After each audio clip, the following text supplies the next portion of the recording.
All right, so we're gonna go long distance. So we got 304, 507, 530, and 608.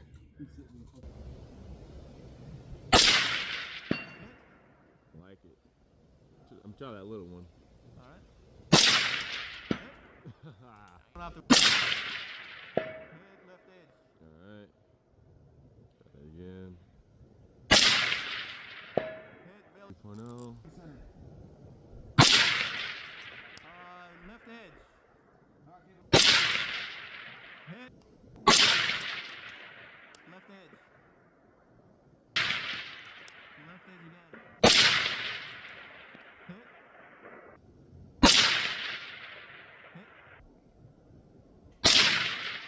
Hit. There we go. Perfect. You hit like dead center, man. Nice. Dead center. All right, I like it.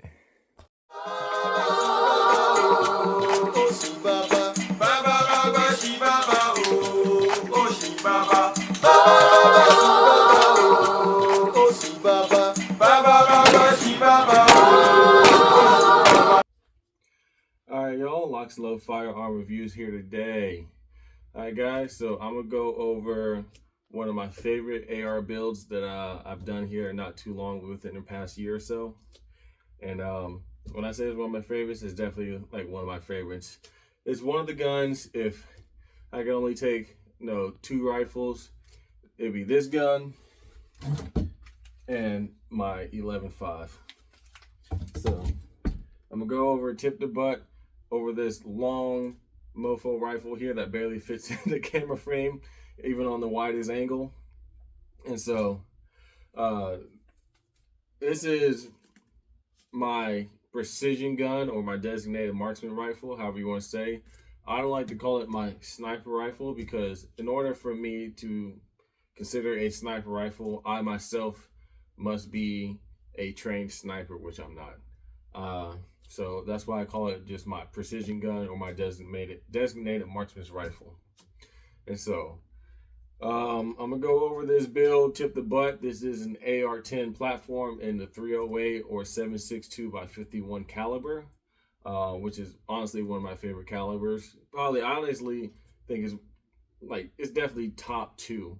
5.56 is probably number 3. This would be number 2, and I think my number 1 would probably be 45-70.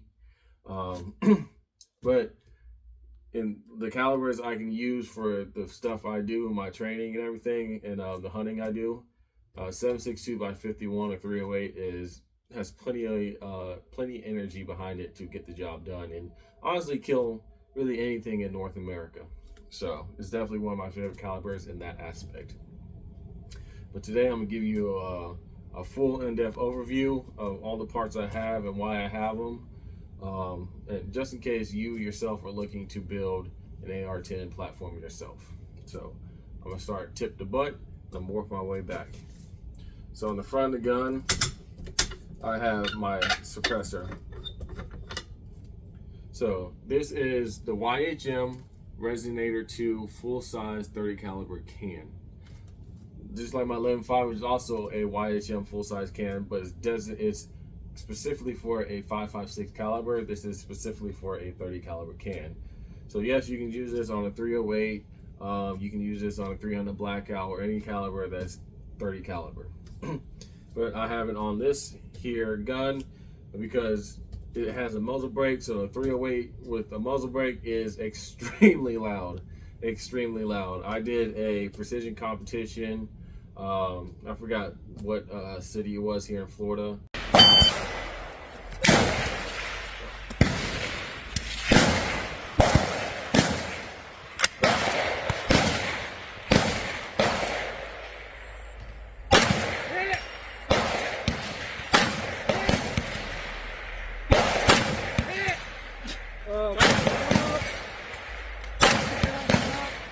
And I didn't have suppressor, and shooting that thing, even with Ear Pro in an enclosed space, my ears were ringing for like 3 days after that. Just how loud this thing is. You know, if you think of 5.56 when a muzzle brake is loud, this is even louder. But I went with a suppressor for this gun for several reasons. You know, first was to dampen that sound report and to also it does soften up the recoil a little bit.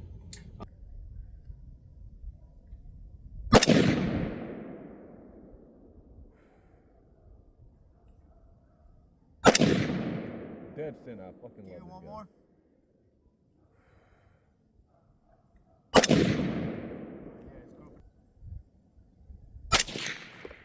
So soft. Low. Give me 2 more. Touch it. Yeah, Even though it's got muzzle brakes, so the recoil is really mitigated already. But with a suppressor, it does help with that felt recoil, at least to me.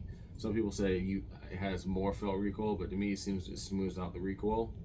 But definitely the sound report of it, the muzzle flash mitigation of it, because with a muzzle brake, you will get a large flash, especially at night. And I don't know how true it is, but I've noticed that when I shoot without the can and with the can, my shot grouping seemed to be a little bit tighter with a suppressor versus the muzzle brake. Now, that could just be me, but it just seems like every time when I shoot my can on with my can on, my group seem just a little bit tighter than without it. All right, so this is my first group unsuppressed. I like that dead center. And then you can see down here, look at that. That shit touching, isn't it? I like it. So my group actually got tighter, but there is a zero shift. So it's about a couple inches or so, 2.5 inches. Not bad, but still, I like that. So this is a YHM full-size Resonator 2 can. And again, I got it just for, keep the sound down because it is loud and I hate to shoot things unsuppressed now. And also, I do use this rifle for hunting. And so, not all the time do I wear ear pro when hunting. But when I went hog hunting with this gun, I had my can with it. It made all the difference in the world, at least to me. I was able to shoot the hog without my ears ringing, and I have no ear pro on my head. And even without it, like no ring, nothing. It was extremely quiet, which is really kind of surprising when you see this gun being shot unsuppressed versus the gun being suppressed. Is like a world difference in how like that big caliber can be mitigated to such a low decibel like that. So I definitely recommend the YHM Resonator 2 full-size can for anybody looking to build an AR-10 platform and want to have it, suppressed.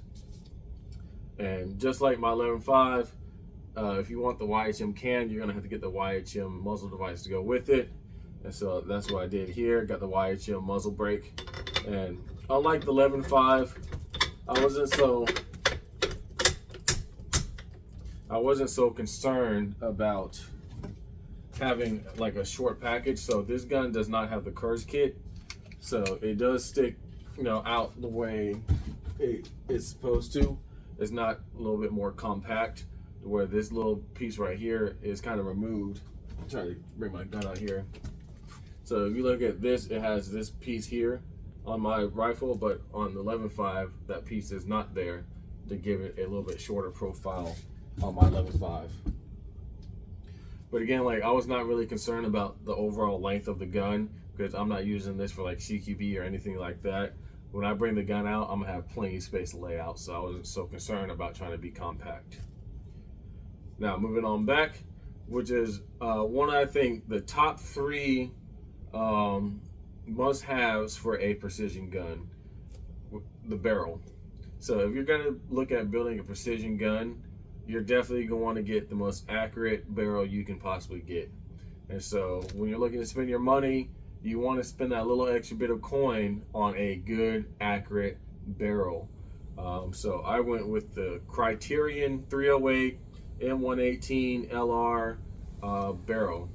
And I went with that specific barrel because I knew the ammunition I was going to be shooting was 175 grain. And so this barrel mimics the profile of the U.S. military's AR-10. So the military, their ammunition, they use the M118 LR ammunition, which is basically a 175 grain 308 7.62x51 projectile or bullet.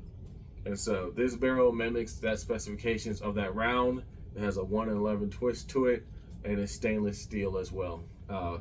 So I'm gonna get into why stainless steel. So back to the ammunition. So this mimics the type of ammo I knew was going to be shooting, which is Federal 175 grain gold tip, Federal premium gold tip ammunition, 175 grain. I said gold tip. My bad. Federal premium gold metal match ammunition. So that really is about as close you can get to like that U.S. Military M118 and LR ammunition. Federal premium is extremely accurate. I've had no problems with the round. It flies true and straight pretty much every time. If I miss, it's usually my fault, not the ammunition's fault. So Federal premium is my go-to ammunition through this gun right here. And so I got a barrel that I knew was going to really utilize that ammunition and really maximize my performance with that 175 grain ammunition from Federal. And so that's why I went with the specific M118 LR barrel from Criterion. Now I went with stainless steel because stainless steel is regarded as one of the more accurate barrels. So if you look at a lot of precision guns, 9 times out of 10 they're really going to be stainless steel. And it's not because like they're just so much more accurate than other barrels. It's really because of how the barrel erodes over time. It erodes evenly throughout the barrel, so which it maintains accuracy throughout the lifespan of that barrel. And so if you get other barrels that might wear in certain spots of the barrel, which may affect your accuracy over time, stainless steel barrels will erode evenly, so you can maintain that level of accuracy longer throughout the life of the barrel. So that's one of the reasons you see a lot of precision shooters using stainless steel barrels in their precision guns. My gas tube is a rifle length gas tube that I got from Aero Precision because that's what basically the meat and potatoes of this gun. The upper, lower, and the rail are all from Aero Precision. There are other guns out there you can build with, but I feel like for the money, the simplicity, the reliability, and just making sure that you know all your parts are going to fit on that platform, Aero is one of my go-to for that. The rail, like I said, the rail and the upper lower are all matching. I got them all together, so I knew when I put my rifle together, I'm not gonna have mismatched parts, or this part wasn't gonna fit in there. And I know coming from Aero, I bought the lower parts kit, so I knew that all the parts were gonna fit in the rifle. So coming back to the rail, I got a 16-inch M-Lock rail from Aero Precision. And honestly, it just does what I need to. It's got a lot of vents on here, so it's going to help keep that barrel cool when you're firing a lot of rounds. And it has M-Lock on there, so if you want to put your lights on there or any other doohickeys you want to put on a precision gun, you can go ahead and do so. It's got a full-length rail, so again, if you want to put IR on here, or when I shot the hog, I had an actual night vision clip-on scope in front of my actual daytime scope, and I was able to shoot that hog at night. Yes, sir. First hog. Got him with the 308. Look where I hit him. Leaking. Hell yeah. That's what that 308 do.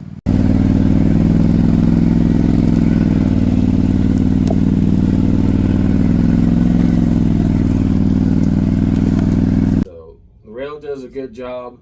Not much I can really say about it. It's got a QD slot in the back.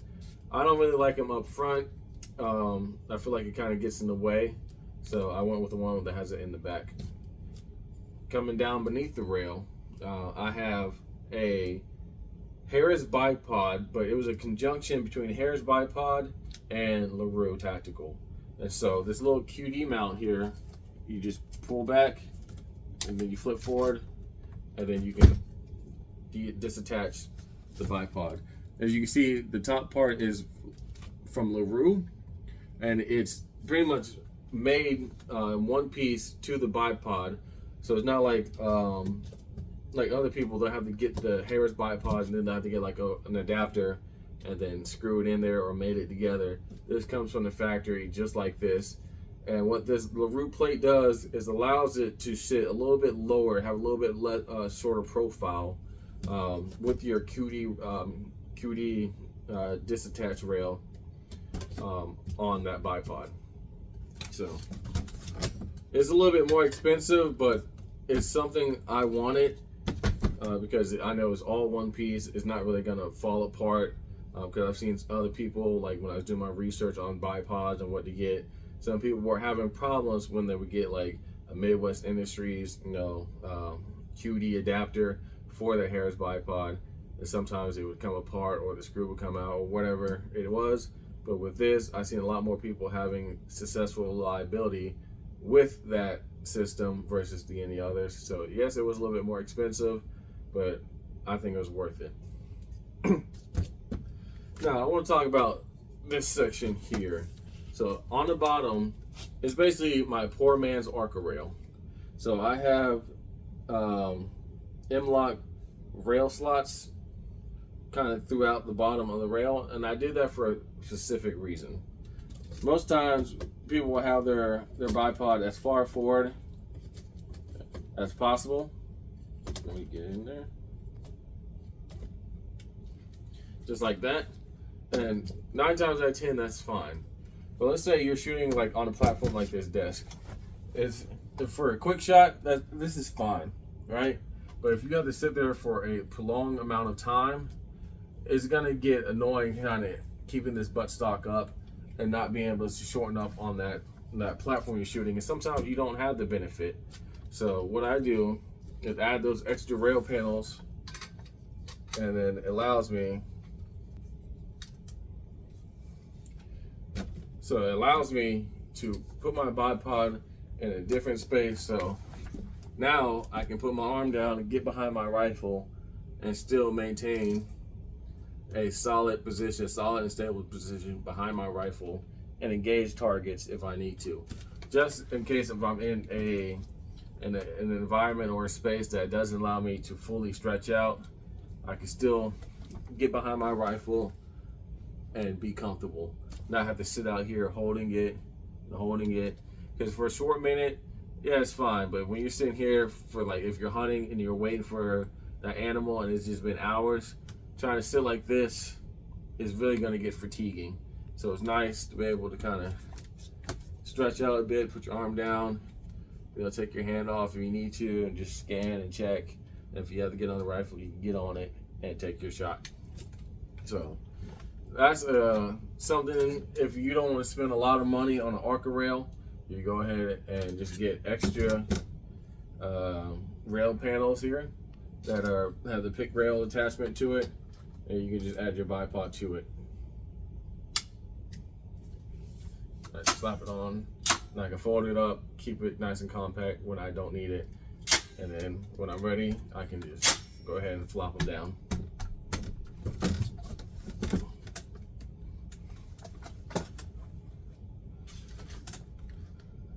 All right. So coming on back, we're going to talk about what I think is a second, not necessarily in a particular order, but I think what is one of the top 3 must-haves for your precision gun: the optic. So the most important, I think, the top 3: optic, barrel, trigger. Not necessarily in any order, but if you're going to spend money on those 3 things. So we're talking about the optic. This is an Arkin Optics 6-24 scope. So it's got a 50 millimeter front objective lens. And so what that does is allow more light to be gathered into the optic. So if you're shooting at low light situations, you can see a little bit better, or during the daytime even. It allows more light in there so you can just see targets better. Versus other ones like what I have, what made me get this was I seen my buddy Eric. I compared his Arkin 6-24 versus my primary arms 3-18, and I noticed that looking through this scope, the targets downrange were a lot more clearer than my primary arms 3-18, and it's because they had a larger objective lens, which allowed more light into the optic so I can see better, and then it had better glass. Versus whatever glass I think primary arms has, I don't know if it's Chinese or something like this, this is Japanese glass. And if you put the two together, you'll see a night and day difference. And that's what made me switch over to Arkin Optics, because of just the being able to see better in different lighting conditions, the glass clarity of the optic, and also the price point. I got this optic for like $400 something. And if you look at the primary arms 3 to 18, you're talking about $600-700 for optic that is in less quality, less performance than the Arkin Optics. And so it was really a no-brainer when I made the switch. It has, you know, the locking turret caps. It has illumination in it. It's got a zero stop, and so that way, when you zero your gun, let's say you zero 50 meters, 50 yards, you set your zero stop to wherever it is, and then you can go ahead and do all your dialing and turning and everything, and it just comes back to that original position. So you never really lose your zero, which is a great thing, because other optics, cheaper optics that don't have a zero stop, you can kind of spin past it or lose your zero, and now it's just like, well, damn, where was I at? Now I got to re-zero my gun and find my positioning. With that zero stop, you don't have to worry about it. You know, you can do all your dialing, you can do whatever you need to, and then when you're done with that, just come back to your original zero, and then you're good to go. It also has screws in the side, so let's say, you know, you zero your gun. Let's say I take this to a match, to a different area, and I have to re-zero. I just take these 3 screws out once I find that zero, and I can take the whole cap off, move it back down to zero, and put it down and screw it back in, and I know that my zero's there. Now with that zero stop, I can dial while I'm at that match and do everything, and then I can just come back to that zero, you know, at that match, and then I know I'm good to go for the next stage. So if you're getting an optic, you're definitely going to want something with a large objective lens to gather in that light, something with clear glass, turrets that you can either have a zero stop with, and that also have an audible click, so you know that, you know, is actually moving, is actually dialing. Something with a good magnification window. This is 6 to 24, so you can take this out to 1,000 yards easy. So that magnification window is really going to depend on you, your rifle setup, what you need to do, what you're shooting at, and how far you're shooting. But you're going to want one with a good magnification window. So not just, oh, I can see the target, but when I fire that round, and let's say I missed, I want to be able to see my splash or where that bullet impacts. So I'm shooting at an IPSC target, man-sized target, and I miss. I see a splash to his low left. Through the optic, I can tell what I need to correct, so for the next shot, I can get rounds on target. So being able to see that is very crucial, especially if you're doing competitions or you're hunting. You're going to want to be able to see where you're impacting, so you can make corrections, because not all the time will you necessarily have a spotter with you. Sometimes you have to be your own spotter. But it also does help, even if you do have a spotter, if you see where you hit and he sees where you hit, now you both can make a correction to get back on target. My scope mount is from Arkin Optics. No, I just got it from there. You know, made it simple. They make the optics, so they can make a mount for it. But you really can go with any. I think this is like a 34 millimeter scope rings. So whichever one, just as long as they're durable, they're good to go, and it's of good quality. Because with this 308, it's going to have a lot more recoil than the 5.56, and so you're definitely going to want a good scope mount that's going to be able to maintain your zero and maintain your optic actually on the gun, so you don't pull the trigger and recoils and your optic falls off. That would be hella embarrassing. But definitely have a good mount for your optic as well, and make sure, take the time, if the scope doesn't come from the factory already leveled in the mount, take your time to truly make sure your crosshairs are leveled and not a little bit of crooked left or right, because that's definitely going to affect your accuracy when you're shooting out the range as well. I got a scope ring throw lever here, which just helps with the dialing, the magnification. Nothing too crazy about it. Came from Arkin Optics as well. I took the scope caps off because they kind of just got in the way. I still have them, but they just kind of get in the way, and I don't really need them. So I don't have it on here. So that's honestly the optic right there. I'm not gonna spend too much time on it. I'm not like this rifle expert everyone thinks I am. I just kind of get to the meat and potatoes, the nitty gritty of it, and I just call it a day. All right, moving on down. Charging handle, I got from Aero Precision. The bolt carrier, I got from, I'll put the name on the screen. I forgot the actual name of it, but it's not in that very super expensive bolt carrier. It's a good bolt carrier, but it's not like one of these $400 bolt carriers. It was like, it was like $100 some bolt carrier, but it was on sale for like $90 something. And so honestly, it's been more of like a testing trial with that bolt carrier, just to see how it operates. And so far, I haven't had any issues with the bolt carrier. I haven't had any like misfires. I haven't had it failure to go in the battery. I haven't had any failure to fires with that bolt carrier. And so it seems to be doing pretty good. Tribe, that's what it's called. It's a Tribe bolt carrier. I think Tribe Tactical, Tribe Defense, whichever one. But I got it off Optic Planet for like $90 something because it was on sale. And so far the bolt carrier has been fine. And one of the reasons I went with that type of bolt carrier that wasn't super expensive is because, you know, one, I'm not running this gun that hard. If I was running my 11.5, then I probably would want that high-end bolt carrier. But with this gun that I'm firing, honestly, I haven't fired more than like 60 rounds in the large, so even at that competition, like through this gun. So it's not getting like a high output. But my mindset was, if something goes wrong with that bolt carrier, it's easier for me to buy 2-3 of those bolt carriers for the price I can buy for one other bolt carrier, like a JP Enterprise bolt carrier, or like just something more high end that's like $400 bolt carriers. That was just my mentality, and so far this Tribe Defense has been working fine.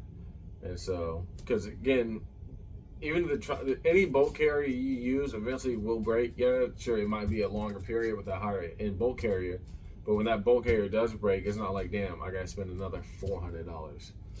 It's easier, at least for me in my budget, to have 2 or 3 $90 bolt carriers that where if one breaks, I can just swap and put a new one in and run that thing out, and just have another one and just keep buying these $90 bolt carriers. Because again, I'm not burning bolt carriers through this gun like that. This gun does not get shot that much, so I don't need to have such a high-end bolt carrier like that. But again, that's just me. You might be different. I just rather have the redundancy of having multiple bolt carriers, good bolt carriers, not just cheap ass bolt carriers, but actually good bolt carriers that work, versus one great bolt carrier.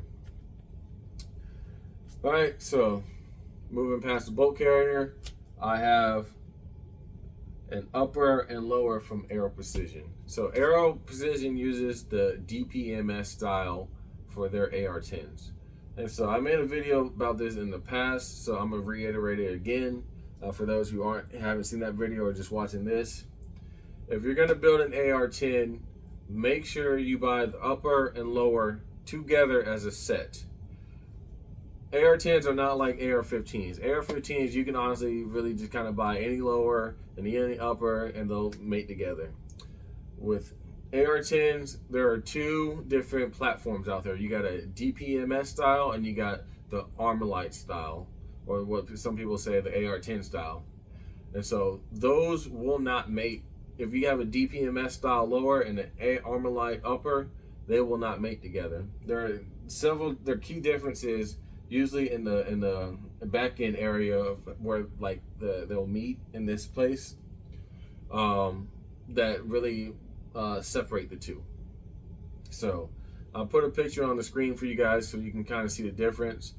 If you're gonna buy an AR-10, make sure you buy a matching set, which is why again I went with Aero Precision, because on the website You can get the upper and the lower together in a set for a reasonable price. And if you spend a little bit more money, you can get the rail for that upper lower set that comes with a barrel nut as well.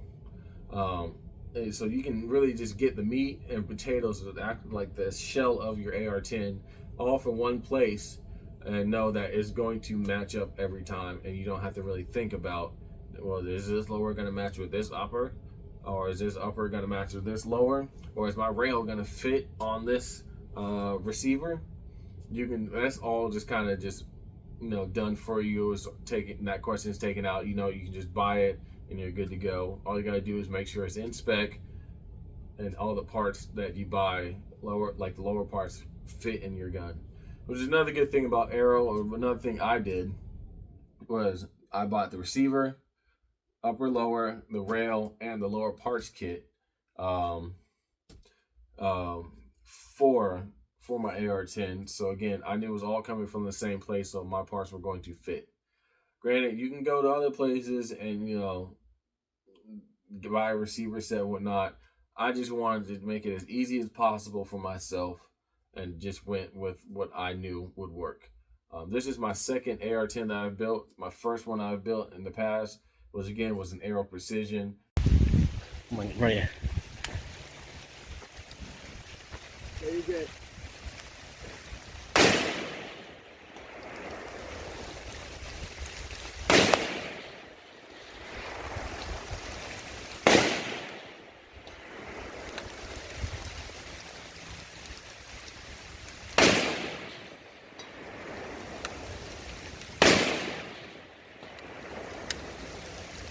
And so when I was looking at going the AR-10 route, I automatically knew I wanted to go with Arrow Precision because I had good success then, and I'm having great success with this rifle here now today.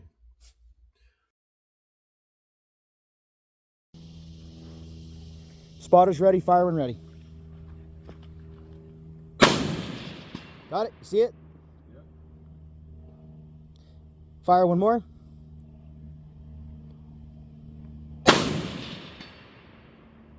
Got it? All right, that one was dead center. All right, let's go ahead and go to 234. That's the one with the square. Yep. All right. Spotter ready. Stand by. 1.4. Fire when ready.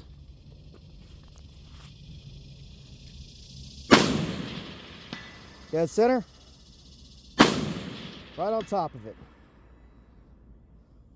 All right, let's go to 405. Stand by.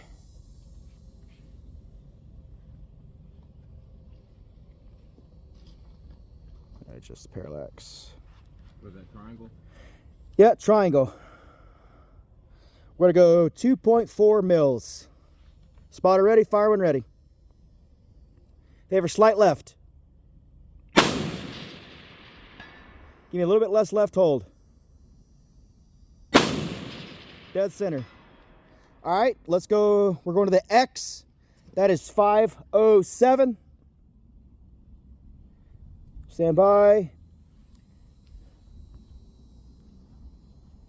3.6 mils. Favor slight left. Fire when ready. All right, you're the low left leg on that X. Give me a 0.1 higher. Slightly less left hold. Dead center.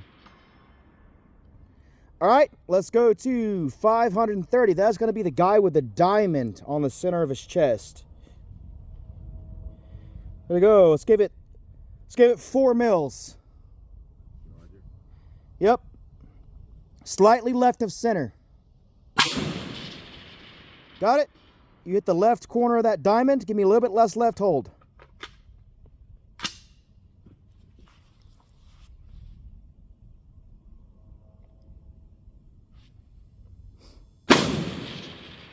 Dead center. Yeah, I can see that, yeah. All right, let's go 608. Stand by.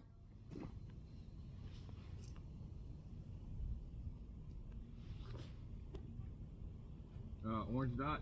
Orange dot. Stand by.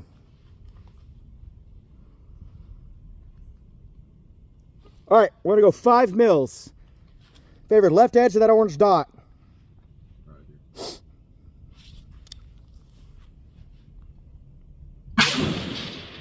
Dead center. See it. Give me one more. Look right on top of that last shot. Give me one more. Oh, stretch that. It was right edge of the box. We do have a little tiny bit of wind picking up left to right. Favorite left edge of the box. That one looked more center. All right. You see that flag right there? That wind started to pick up. See how much I pushed that big old 30 cal bullet? Yeah. Only accurate rifles are fun. All right, so that's the upper, lower, and the rail of my my rifle. So people ask me what's the best way. I always tell them Aero Precision. That's just me. Some people might have another route. That's cool, no problem. As long as the gun works and it's accurate and does what it needs to, it's cool. But for me, I like to make things as easy as possible. And so Aero Precision just goes ahead and does that for you at a price point that is hard to beat as well. All right, now, double check. All right. We're going to talk about what I think is the third most important thing of a precision gun, the trigger. So when you're building a precision gun, you're definitely going to want to spend a little bit extra money on that trigger. The trigger I have is honestly what I think is the best trigger for an AR platform, whether it be AR-15 or AR-10, which is the Geissele SSAE trigger. So it's a 2-stage trigger, so you have a little bit of take up right there, and then it just breaks so clean and so smooth that when I use this gun, you know, again, I'm smiling because like this trigger just is like money for this gun, or really any AR-15 you using. The SSAE trigger, I think, is the best trigger on the market for any of the AR type platforms. And so I think it's like a 3-pound trigger. And so, 3 pounds, if you, just clean go all the way through. But if you use that, you take up the first stage, get to the second stage, I think it's like a 2 or 1.5 pound trigger. And so, you're sitting there taking up that pressure, breathing, and studying yourself for that shot. And then when you finally break it, it's such a clean, crisp trigger pull that, if you're not really careful, you can accidentally just break through because it's just so smooth and crisp like that. But when you get it dialed in and you have time behind that trigger, it's like one of the things I have to worry about the least about this gun. I know the trigger is going to be smooth and crisp. I just got to make sure I'm doing my part, right? But Geissele SSAE trigger is, if anyone asks me, that's going to be my #1 recommendation for any AR type precision gun trigger. I just love the thing. And so I have no cons about it. It's an absolutely great trigger. And next, if I build another precision gun in AR platform, which I'm going to do in my 16-inch. I have it here somewhere. No, there's probably on there all this junk. Then I'm gonna get me another SSAE trigger and put it in that 16-inch DMR platform. All right, moving on back. The buttstock. So I didn't go with the collapsible buttstock because, again, my main purpose for this build was competition and hunting. And so I didn't need such a short, compact rifle like that. I wanted something that's going to be help me be stable as much as possible. And so this is the Fab Defense Wraps stock. And so it has an adjustable buttstock, adjustable cheek weld, and then it just mounts onto like a standard AR buffer tube. And so I like this stock because I can get behind it. It's nice and beefy. I get behind it, and I can take my hand and have a good place to put it on. I got my cheek well set, which is all the way low. I don't need like a high cheek rise. I like it low like this. And I can get behind the gun, get a good, nice, stable position, and break my shot. But to be honest, one of the main reasons I have this stock is because I already had it. On my last AR-10 build, I used this same buttstock. And so when I went to store through my storage parts, and I seen this buttstock in there, I was like, all right, cool. There's less money I have to spend. But it does a great job, so don't get me wrong. There's probably other buttstocks out there that are better, lighter. But for what I do, this is perfectly fine, perfectly acceptable. So, it also has got QD slots in here for a sling. So, Fab Defense wrap spot, I like it. I'm not looking to really replace it. If anything, I might try taking it off, see how it does with a different like stock, like something like this.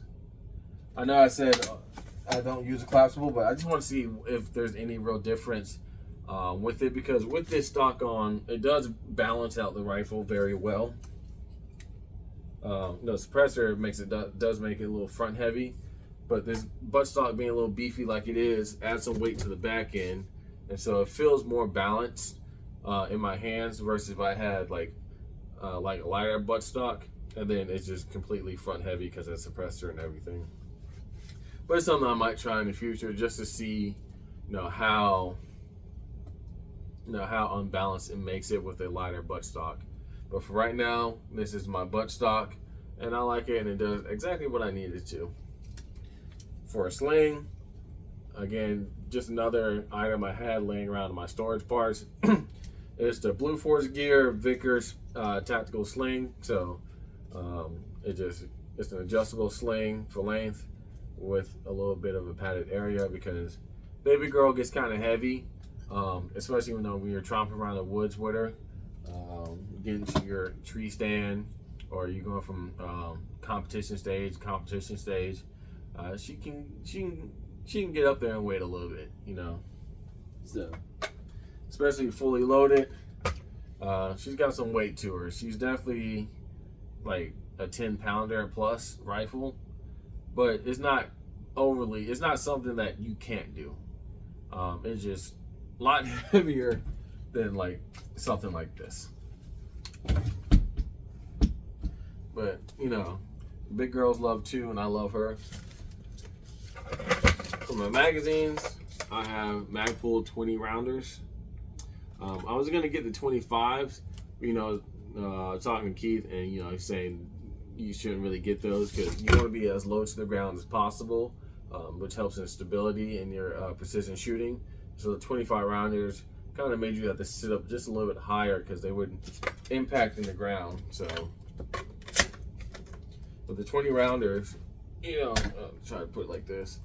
The gun's up, and you can see how it just kind of barely clears this table. If I had a 25 rounder, it would be really hitting the table, and then I would have to raise up my bipod and get higher off the ground in order for me to get parallel and low. So the 20 rounders do a great job. Federal Premium Gold Medal Match 175s through a Criterion 308 barrel that's designed for a 175 grain projectile with an optic, with Japanese glass, a large objective lens to make targets clearer and to help me see in low light or just different lighting conditions. One of the greatest triggers on the market, suppressor that really helps mitigate sound suppression, felt recoil, and make my groups tighter. This thing is an absolute tack driver. I definitely have sub MOA accuracy with this gun. I'll put up pictures on the screen for you guys. This gun does everything I need it to. Like I say, if I miss, it's more me than anything on this rifle. When I did the competition, I was able to go out to, the furthest I've gone was like 800 something yards with this setup, ammunition, just minus suppressor, because it was still in jail at the time. But with this whole setup here you see in front of you, I was able to go out 800 yards. But at Keith's place, like it's a tack driver, man. One thing I love about shooting the 308 is that versus shooting like a AR-15 precision gun, is that the 308 is really not affected by wind as much as a even a 77 grain projectile, especially a 55 grain. This 175 just flies through the air straight, and when it hits a steel target, I just love that ding sound it makes, because it's just hitting those plates so hard with such authority. It's definitely it gives a very masculine feel to it, versus like an AR-15 round that you hit and it's like, can you hear the ding? I don't know. I can barely hear. I don't even see the plate swinging. When a 308 hits a steel plate, you know you hit that plate. And this is one of the things about it. Every time I shoot the gun and I just see that impact and splash on the plate, and I just start swinging and the loud ding hits my ears, it puts a smile on my face every time, man. All right, so we're gonna go long distance. So we got 304, 507, 530, and 608.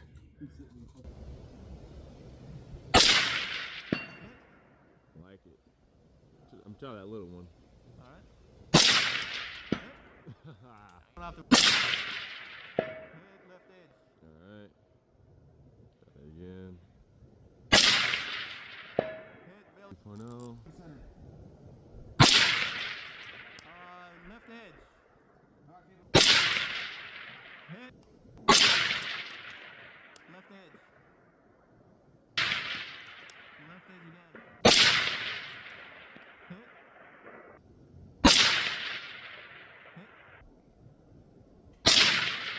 Hit. There we go. Perfect. You hit like dead center, man. Nice. Oh, but dead center. All right, I like it. It's definitely one of my favorite guns, and when I shot the hog, it, bam, dropped it right there. When I shot my first deer, it wasn't with this gun, but it was the 308. Again, bam, dropped it right there. Now, they were on the ground kicking for a while, but they didn't run off, and I didn't have to go track them or nothing. It really just dropped them right there where I shot them, and man, it just gets the job done. I love 308. Like I said, it's top 3 favorite calibers. It's really up there with 45-70. They're competing for my honestly favorite caliber. It's probably my favorite caliber right now because I haven't had much 45-70 to shoot. So it's definitely like my favorite caliber. You just look at the bullet and you're just like, yeah, that's a bullet. That's something. If I wanted to shoot somebody or shoot something with, 308 is something I want to hit them with. So, it puts a smile on my face, man. And it's hard to, it's hard not to be happy. It's hard not to smile at this beast here that I was able to build for well under $2,000. So, and the thing is, like this build here, this like sub $2,000 build is just as accurate as some of those 5, 6, 7 higher end type guns. And so it just makes me happy, when you see like a little pasty on the target and you were able to put not just 1 round through it, but like 3 rounds through it. They're all touching. You put your thumb up and it's like the size of your thumb or smaller than your thumb. And you're just like, man, that is a precision gun right there. That's accuracy right there. So this is my AR-10 build. If you guys have any questions, please do put them in the comment section. I'll try to help out as much as I can. But I'm not like a super expert. Like I'm not gonna get into all the nitty gritty and shit like that. I'm more of a simplistic shooter. I just find out the things I need to get done and I just go do it. I'm not gonna be really sitting there doing too much. It took me months of research to figure out what I wanted, and I do that so when I actually finally commit to the build, everything's simple at that point, because I knew I wanted this suppressor, I wanted this barrel, I want this rail and upper lower, I want this optic, I'm using this buttstock, I want this trigger. And so more at that point, it just becomes the hardest part is funding the build versus trying to figure out, is this gonna work, is that gonna work? I know it's gonna work, I just gotta get it, put it together, and just do my job. and it's amazing when you can get that to come out to play and it just works the way it is. You know, it's from front suppressor to end of butt stock. You're talking about 49 inches of American freedom here. So, you know, when I'm walking with this gun through the woods, it's a long gun, right? In every sense of the word, it's definitely a long gun. No, I'm only 5'9", and so this thing takes up a good majority of my body length. So she's not short, she's not light. Is a big girl, and you're gonna have to love everything about her, and I do. So I don't want to keep harping on it. This is my build. If y'all got questions, please put in the comment section. If you like the video, please like, comment, and subscribe. That helps out the channel and helps us keep going, doing our thing. And so that's all I got to say, guys. Stay educated, stay dangerous. Locks and load out.